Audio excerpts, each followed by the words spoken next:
Brazil mourns legendary Pelé, considered by many around the world as the best football player of all times.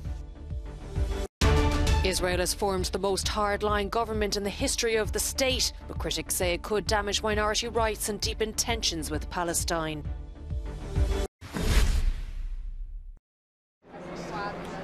Funds have gathered outside the hospital in São Paulo where the king of football died on Thursday. Paying their respects to the legendary player, some wrote banners that read "Eternal King Pelé." Some cried and some others showed their own skills dressed in the yellow and green uniform that he made so famous. To me, Brazil loses its history, a legend. It's very sad. We lost the World Cup and now our king of football. But life moves on. There's nothing we can do. It's in God's hand. Football will have to go on. It cannot stop. But Pelé's memory continues. Pelé didn't die. Edson died. Pelé is still alive. For us here, for everyone.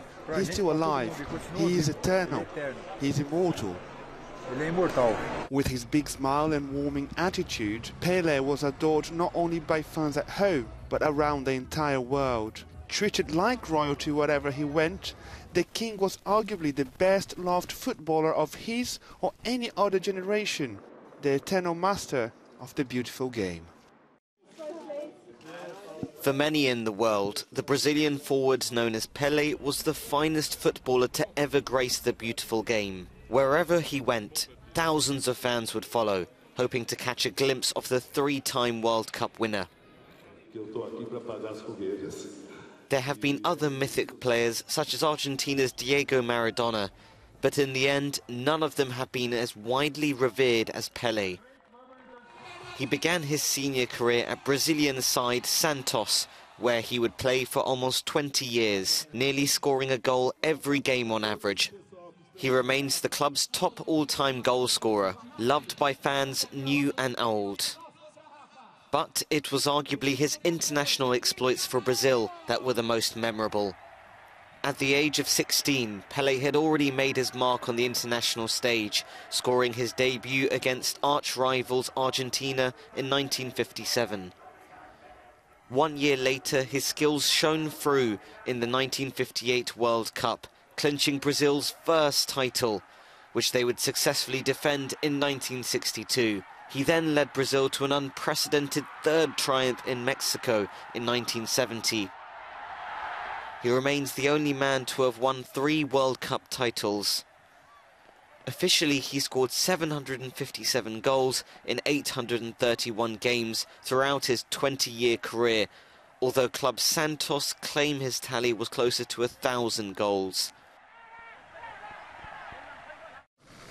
Israel's Prime Minister Benjamin Netanyahu was sworn in for a 6th time on Thursday. Together with his ultra-nationalist and ultra-Orthodox coalition partners, he is forming the most religious and hardline government in the country's history. Left-leaning critics warn the rights of minorities are on the line, and it could deepen tensions with Palestine. First of all, stop Iran, he said. This is an existential question. We care about existence and security. Second, to restore security and governance within the State of Israel. Third thing, take care of the cost of living and the housing crisis. The fourth thing, and I believe it is also within reach, is to dramatically expand the circle of peace. Israeli settlers in occupied West Bank are satisfied with the new government, while Palestinians have voiced fears. This man says under the upcoming Israeli fascist government, the Palestinian people must unite with one heart. This fascist Israeli government is adept to oppressing and destroying the Palestinian people. While this man says our expectations are that the Torah will be strengthened in the land of Israel, that settlements and governance will grow stronger. These are mainly my expectations. While settlements in the West Bank are considered illegal under international law, the new coalition says, quote, Jewish people have an exclusive and unquestionable right to all areas of the land of Israel. 90% of the Ukrainian city of Lviv was left without power on Thursday after yet another wave of Russian missile strikes. Air raid sirens sounded over Kyiv again on Thursday night as residents were ordered to shelter from an attack by drones. Hours earlier, Ukrainian President Volodymyr Zelensky said Moscow is driving itself into a dead end. As of this evening, there are power outages in most regions of Ukraine, he said. It is especially difficult in Kyiv and Lviv, Odessa, Kherson, Vinnytsia and Transcarpathia. While 69 Russian rockets targeted energy facilities, Zelensky says the Ukrainian armed forces shot down 54 missiles and overnight destroyed 11 drones. 18 residential buildings were destroyed across the country. In Kyiv alone, 3 private houses were turned to rubble. Moving north, Russia's ally Belarus claims to have shot down an S-300 air defence missile launched from Ukraine's territory. Authorities in Minsk summoned Ukraine's ambassador and have demanded an immediate investigation. If it happens again, Minsk says there could be catastrophic consequences. Overnight in the Black Sea port of Odessa, Ukrainian workers started dismantling a monument to Catherine the Great, the 18th century Russian empress.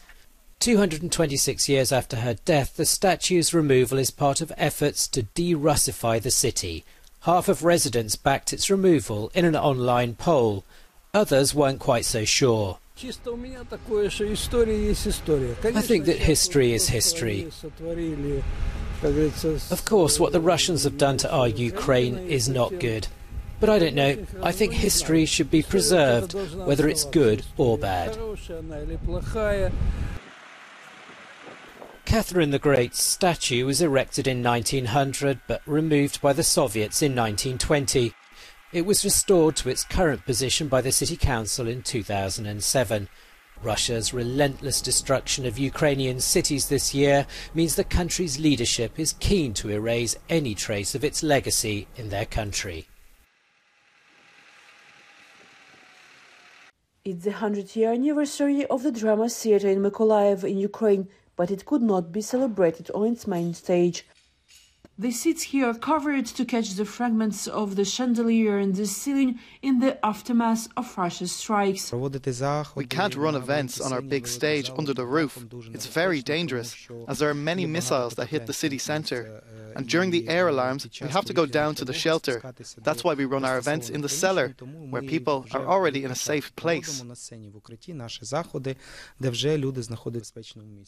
Except for performances outside the theatre, for the displaced people, for example, the troupe's life is now concentrated in this underground room that used to be a gym. Today, it's a stage in the shelter. So this is where we now receive our guests, run plays, shows and philharmonic performances. A young singer and actress, Olga Storozhuk, says she finds comfort during this challenging time in the support of her colleagues as well as the feedback from the audience. This is what I wake up for every morning. I know that my work is needed. When I sing or we play on stage, then people come and say, "Thank you, amazing." For this hour or 90 minutes, we return to the lives we had, that wonderful, that peaceful life we had.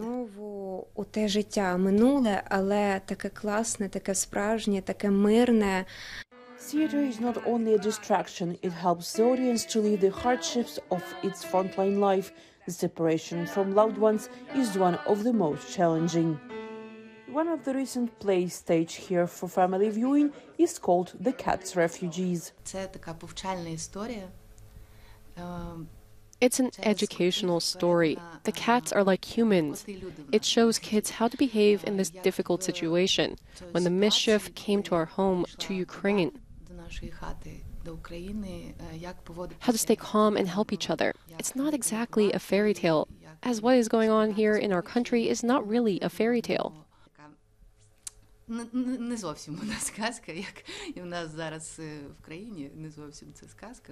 The theatre was hit by a missile back in autumn and yet continued its work immediately after. Life doesn't stop. It doesn't stop, repeats the theatre's director like a mantra. This theatre lives. Natalia Lyubchenkova from Mykolaiv, Ukraine, for Euronews.